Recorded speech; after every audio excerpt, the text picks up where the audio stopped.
Memórias de um Suicida, terceira parte, capítulo 5. A causa de minha cegueira no século XIX. Transcorriam os primeiros decênios do século XVII, quando renasci nos arredores de Toledo, a antiga e nobre capital dos visigodos, que as águas amigas e marulhentas do velho Tejo margeiam como incansável sentinela.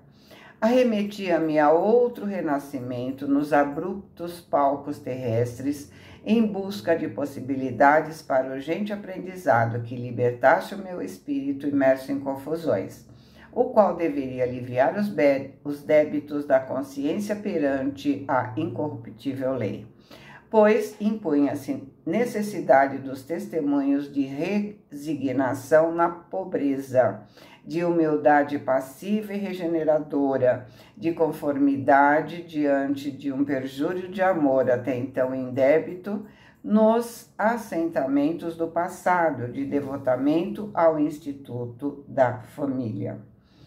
Pertencia então a uma antiga família de nobres arruinados e, na ocasião, perseguidos por adversidades insuperáveis, tais como rivalidades políticas e religiosas e desavenças com a coroa.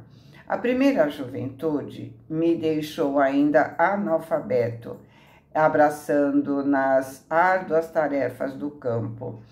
Apacentava ovelhas, arava a terra como miserável tributário, repartindo-me em múltiplos afazeres, sob o olhar severo de meu pai, rude fidalgo provinciano, a quem desmedido orgulho religioso, inspirado nas ideias da reforma, fez cair em desgraça, no conceito do soberano, suspeitado que foi de infidelidade à fé católica e mantido em vigilância.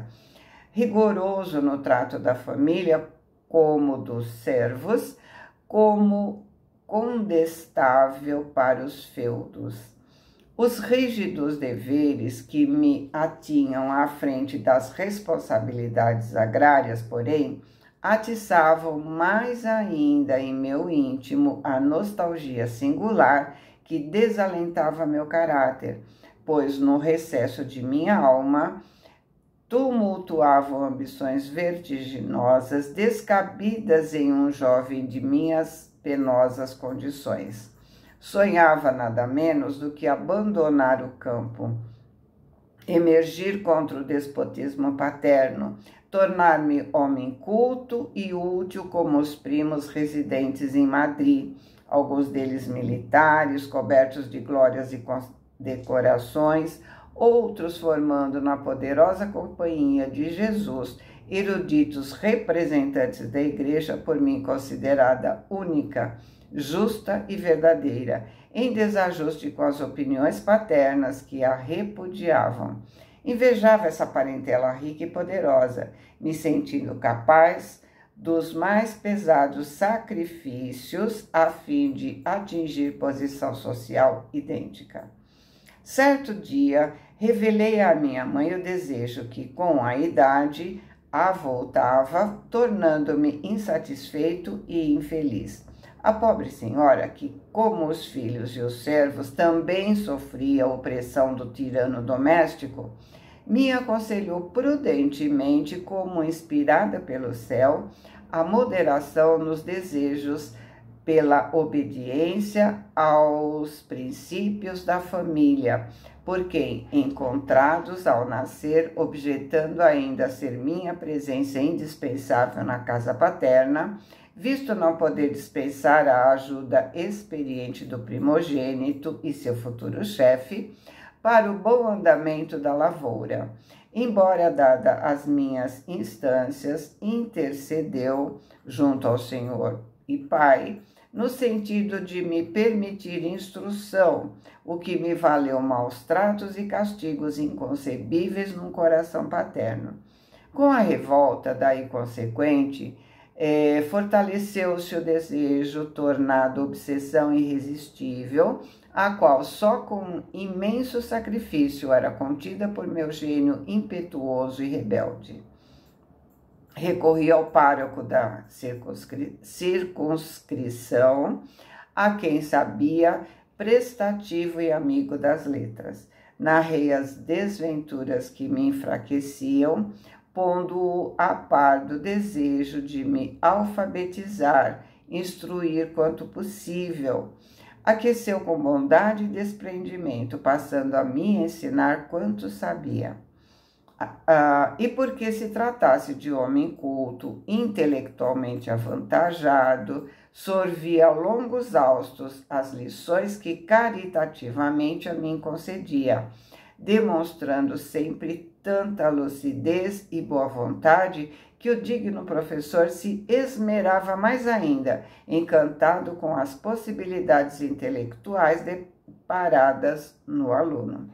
Porém, a meu pedido e compreendendo com alto espírito de colaboração as razões por mim apresentadas, minha família não foi posta ao corrente de tal acontecimento. Minha frequência à casa paroquial passou a ser interpretada como auxílio à paróquia para o cultivo da terra, favor que meu pai não ousava negar, temeroso de represálias e delações. Um dia, depois de muito tempo passado em martirizar a mente à procura de solução para o que eu considerava minha desventura, surgiu nas cogitações desesperadas das minhas ambições a infeliz ideia de me fazer sacerdote. Pensei seria meio seguro e fácil de chegar aos fins de que me enamorava. Não se tratava certamente de honrosa vocação para os ideais divinos, como não se cogitava de servir às causas do bem e da justiça através de um apostolado eficiente, pois que nas manifestações de religiosidade que a mim e a minha mãe impeliam, não entravam a verdadeira crença em Deus nem o respeito devido às suas leis. Expus ao pároco, meu antigo mestre, o intento considerado louvável por minhas pretensões ambiciosas.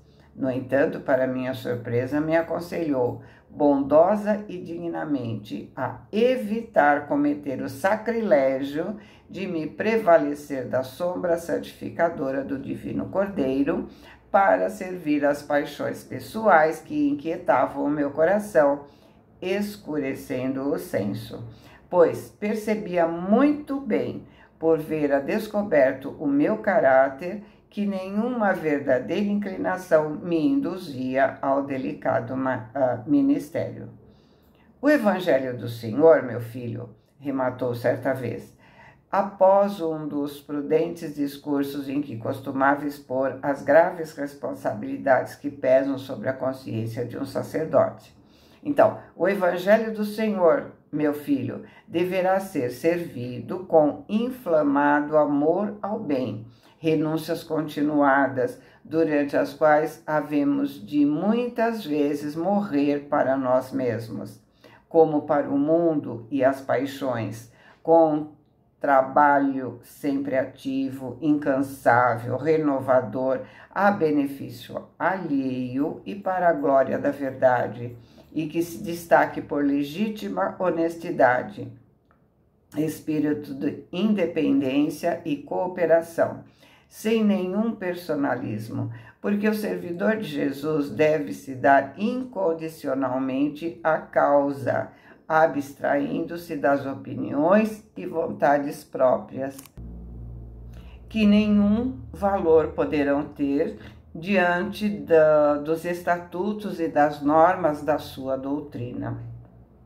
É caminho áspero, semeado de urzes e percalços, de ininterruptos testemunhos, sobre o qual o peregrino derramará lágrimas e se ferirá continuadamente ao contato de desgostos cruciantes.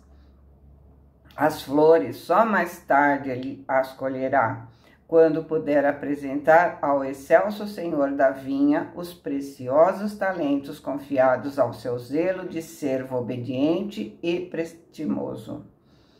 Quem quiser vir a mim, foi ele próprio que sentenciou, renuncie a si mesmo, tome a sua cruz e me siga. Fora daí, meu caro filho, apenas servirá o ambicioso ao regalo das ambições pessoais, afastando-se do Senhor com ações reprováveis, enquanto finge servi-lo. Não tens vocação para a renúncia que se impõe frente ao honroso desempenho. Deixa-te ficar tranquilamente, servindo ao próximo com boa vontade e como puder, mesmo no seio da família, que não andará mal. Não se sinta verdadeiramente submisso à palavra de comando daquele que se deu em sacrifício nos braços da cruz. Não se precipite, então, querendo enfrentar responsabilidades tão grandiosas e pesadas que poderão comprometer o seu futuro espiritual. Retorna, filho, às suas obrigações de cidadão, insistindo no cumprimento dos deveres cotidianos, experimentando a cada passo a decência dos costumes. Volta à tua aldeia, apacenta o teu gado, se deixe permanecer isento das ambições precipitadas, que isso será mais meritório do que atraiçoar o ministério para o qual ainda não se encontra preparado. Ara cuidadosamente a terra amiga, zelando alegremente pelo torrão que te serviu de berço, e, espargindo em seu generoso seio as sementes pequeninas e fecundas, bem cedo compreenderá que Deus permanece com você, porque verá suas bênçãos sempre renovadas nos frutos saborosos dos seus pomares, nas espigas loiras do trigo, que alimentará a família toda, no leite criador que robustecerá o corpo de teus filhos. Crie antes o teu lar. Educa filhos no respeito de Deus, no culto da justiça, no desprendimento do amor ao próximo. Seja você mesmo amigo de quantos o rodearem, sem esquecer as suas plantações e os animais amigos que o servem tão bem como seus próprios servos, que tudo isso é sacerdócio sublime, é serviço santificante do Senhor da vinha. A ideia do casamento substituiu com rapidez as antigas aspirações. Os conselhos do digno servo do Evangelho me impressionaram, que me calaram fortemente. Afoito e apaixonado, me entreguei ao nobre anseio com grandes arrebatamentos do coração, passando a me preparar satisfeito para a sua consecução. Porém, dada a situação melindrosa em que me coloquei na casa paterna, desarmonizado com o gênio do meu pai e a pobreza desconcertante que tolhia as minhas ações, mantive em segredo os projetos de casamentos elaborados carinhosamente pelo coração, que perdidamente se enamorou. Dentre as numerosas moçoilas que embelezavam nossa aldeia com a graça dos atrativos pessoais e as prendas morais que lhes eram recomendações inesquecíveis, destaquei uma sobrinha de minha mãe, a qual havia muito admirava, sem, contudo, ousar externar sequer a mim mesmo os ardores que avivavam o meu peito, ao avistá-la e com ela falar. Chamava-se Maria Magda. Era esbelta, linda, corada, com longas tranças negras e perfumadas que iam até a cinta, e belo par de olhos lânguidos e sedutores. Como eu, era filha de nobres arruinados, com a única vantagem de ter adquirido boa educação doméstica e mesmo social, graças à boa compreensão de seus pais. Passei a cortejá-la com ardor, muito enamorado desde o início do romance. tal como seria lógico em um caráter violento e rebelde.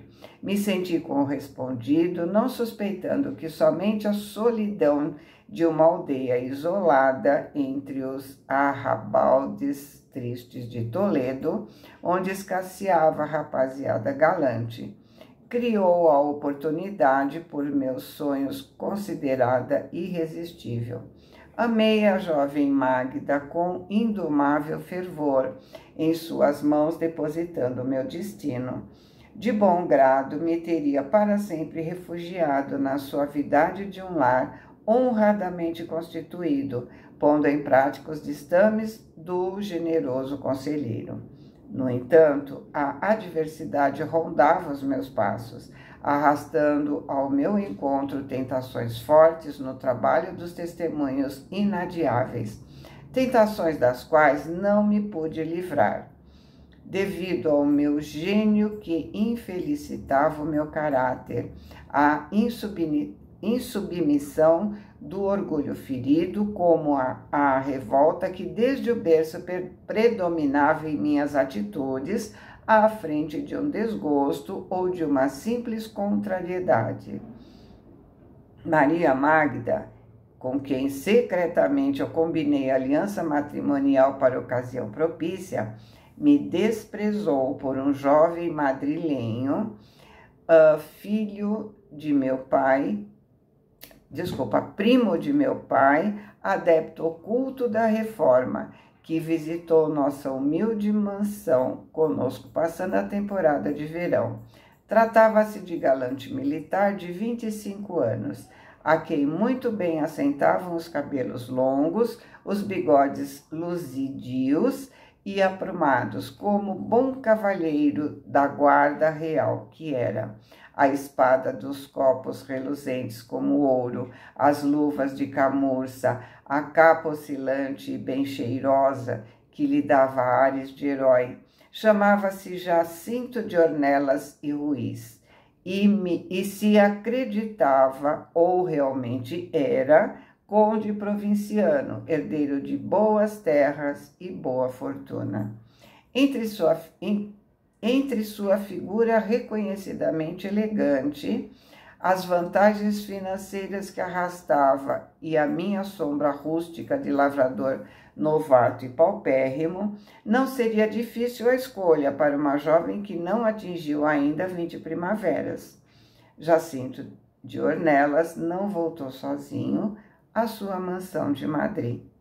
Maria Magda concordou em ligar seu destino ao dele pelos vínculos sagrados do matrimônio, deixando a aldeia, afastando-se para sempre de mim, risonha e feliz, se prevalecendo para a traição infligida aos meus sentimentos de dignidade, do segredo dos nossos projetos, porque nossos pais tudo ignoravam a nosso respeito, enquanto eu, humilhado, o coração a sangrar insuportáveis torturas morais, tive desde então o futuro irremediavelmente comprometido para aquela existência, falindo nos motivos para que reencarnei, esquecendo conselhos e advertências de abnegados amigos, em vista da inconformidade e da revolta que eram o atributo da minha personalidade.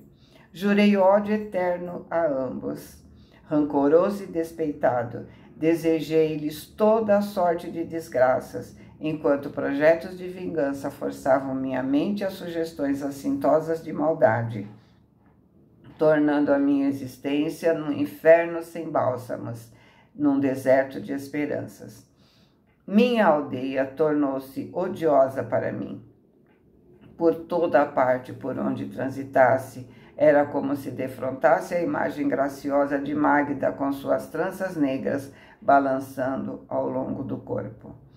A saudade inconsolável enfraquecia o meu ser, me humilhando profundamente.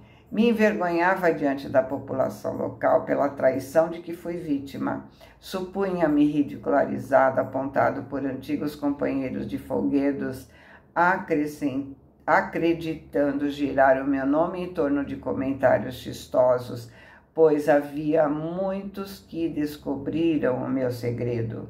Perdi a atração pelo trabalho. O campo se tornou intolerável por humilhar-me diante da recordação do faceiro aspecto do rival que me arrebatou os sonhos de noivado. Em vão, compassivos amigos me aconselharam a escolher outra companheira a fim de associá-la ao meu destino, advertindo-me de que o fato que tão profundamente me atingiu seria coisa comum na vida de qualquer homem menos rigoroso e irascível. Ardente e exageradamente sentimental, porém, aboli o matrimônio de minhas aspirações, encerrando no coração revoltado a saudade do curto romance que me tornou desditoso. Então sussurraram novamente ao meu raciocínio as antigas tendências para o sacerdócio. Acolhi-as agora com alvoroço, disposto a não deixar iludir pelas cantinelas, fosse de quem fosse, encontrando grande serenidade e reconforto a ideia de servir a igreja enquanto levasse a progredir minha humilíssima condição social. Certamente não seria difícil. Se recursos financeiros escasseavam, havia um nome respeitável e parentes bem vistos que não me negariam auxílio para a realização do grande intento. Escorei-me ainda na impetuosa esperança de vencer, de ser alguém, de subir fosse por que meio fosse, contando que ultrapassasse Jacinto na sociedade e no poder, fazendo-o curvar-se diante de mim, ao mesmo tempo que de qualquer modo humilhasse Maria Magda, obrigando-a a preocupar-se comigo, ainda que apenas para me odiar. A morte do meu venerando pai simplificou a realização dos meus novos projetos. Afastei as razões apresentadas por minha mãe, tendentes a me deterem à direção da propriedade, substituindo o braço forte que se foi. Inquietação incontrolável desvairava meus dias. Ideias ominosas firmavam em meu cérebro um estado permanente de agitação e angústia, estabelecendo-se um complexo em meu ser. Difícil de solucionar no decurso de apenas uma existência. Seguidamente presa de pesadelos alucinatórios, sonhava noites a fio, que meu velho pai, assim outros amigos falecidos, voltavam do túmulo a fim de me aconselharem a me deter na pretensão adotada com vistas ao futuro, preferindo o consórcio honesto com alguma das minhas companheiras de infância, pois era esse o caminho mais digno para facultar-me tranquilidade de consciência e ventura certa.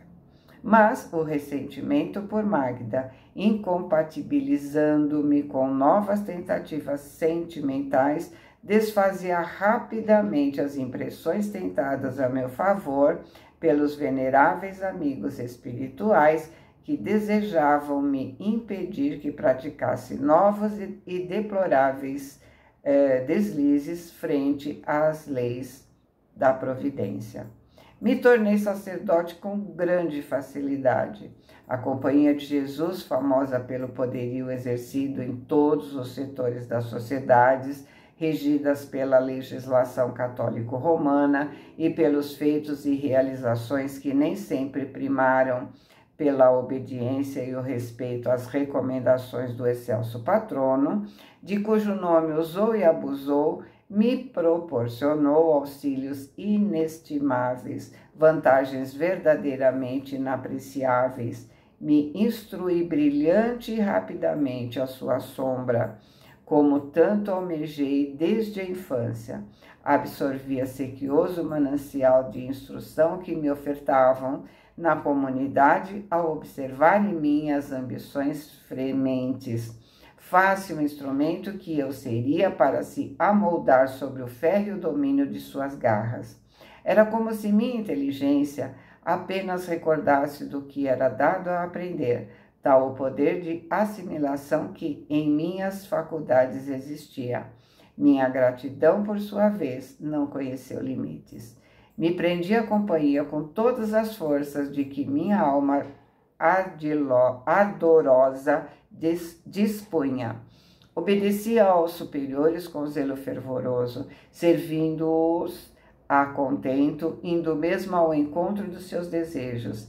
Os interesses da igreja, como do clero, da organização em foco, aprendi a respeitar e servir acima de todas as demais conveniências, fossem quais fossem, tais como bem assentaria a um verdadeiro jesuíta.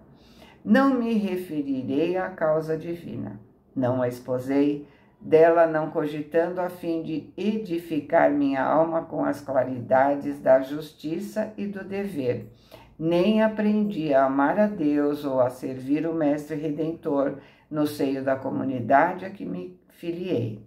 Certamente que na companhia de Jesus existiam servos eminentes, cujos padrões de desempenhos cristãos poderiam se equiparar às dos primeiros obreiros do apostolado messiânico, mas não me solidarizei com esses. Não os conheci nem me interessei por suas existências, da poderosa organização religiosa que foi a companhia de Jesus. Eu apenas desejava a posição social que ela me podia proporcionar, a qual me compensasse da obscuridade do meu nascimento, como os deleites do mundo, as loucas satisfações do orgulho, das ambições inferiores, das vaidades baratas, já que o perjúrio da noiva idolatrada cerceou meus nascentes projetos honestos. Assim sendo, isto é, a fim de adquirir todo esse detestável cabedal, servi com zelos frenéticos às leis da Inquisição. Persegui, denunciei, caluniei, intriguei, menti, condenei, torturei, matei. Denunciaria meu próprio pai, tal a demência que apossei, levando-o ao tribunal como agente da reforma. Se, protegido pela misericórdia celeste, ele não tivesse entregado antes a alma ao Criador. Porém, não o fazia propriamente com requintes de maldade. Meu intento era servir os superiores, engrandecer a causa da companhia, provar com dedicação imorredora e incondicional a gratidão que avassalou minha alma apaixonada pelo amparo que me havia dispensado.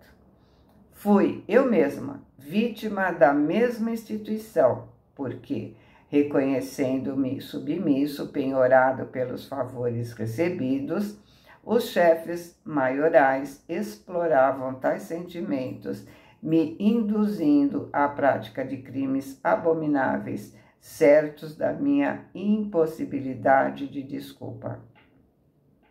Se, ao invés desta, eu optasse por alguma comunidade franciscana, certamente me teria educado, transformado-me numa alma de crente, incapaz de práticas danosas.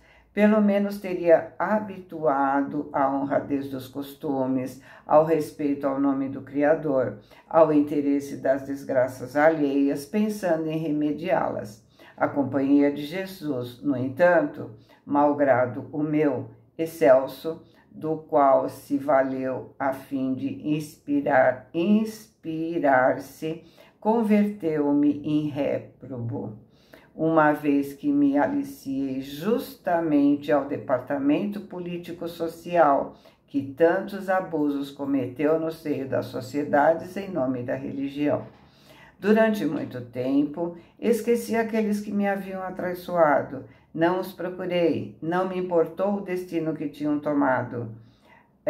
A verdade é que se transferiram para a Holanda, onde Jacinto de Ornelas se incumbiu de certa missão militar. Mas um dia o acaso me pôs novamente na presença deles. Haviam já passado 15 longos anos de sua execrada visita à mansão de meus pais. Converteu meu coração sentimental em fornalha de ódios. Os deveres profissionais que o tinham afastado da pátria agora o faziam retornar, gozando de excelente conceito, até mesmo nas antecâmeras reais, desfrutando invejável posição social.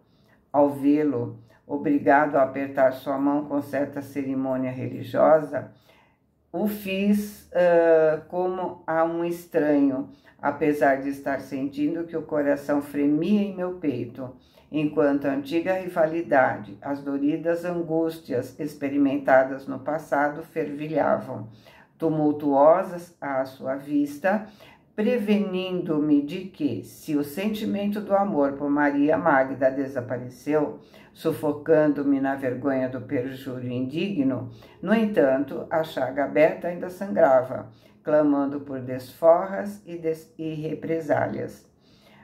Procurei observar a vida de tão odiado varão, seus passos de adepto da reforma, seu passado como seu presente, o que fazia, o que pretendia, como vivia, o grau de harmonia existente no lar e até as particularidades de sua existência, graças ao experimentado corpo de espiões que ficavam às minhas ordens como bom agente de santo ofício que eu era. Jacinto de Ornelas era feliz com a esposa e se amavam terna e fielmente. Tinham filhos, aos quais procuravam educar nos preceitos da boa moral. Maria Magda, dama famosa e cortejada, que se impunha na sociedade por virtudes inatacáveis, apresentava a beleza altiva e digna de suas 33 primaveras, e desorientado, enlouquecido por 1000 projetos nefastos e degradantes, ao vê-la pela primeira vez depois de tantos anos de ausência, senti que não a esqueci como a princípio supôs, que a amava ainda para a desventura de todos nós. E eu vou continuar no próximo.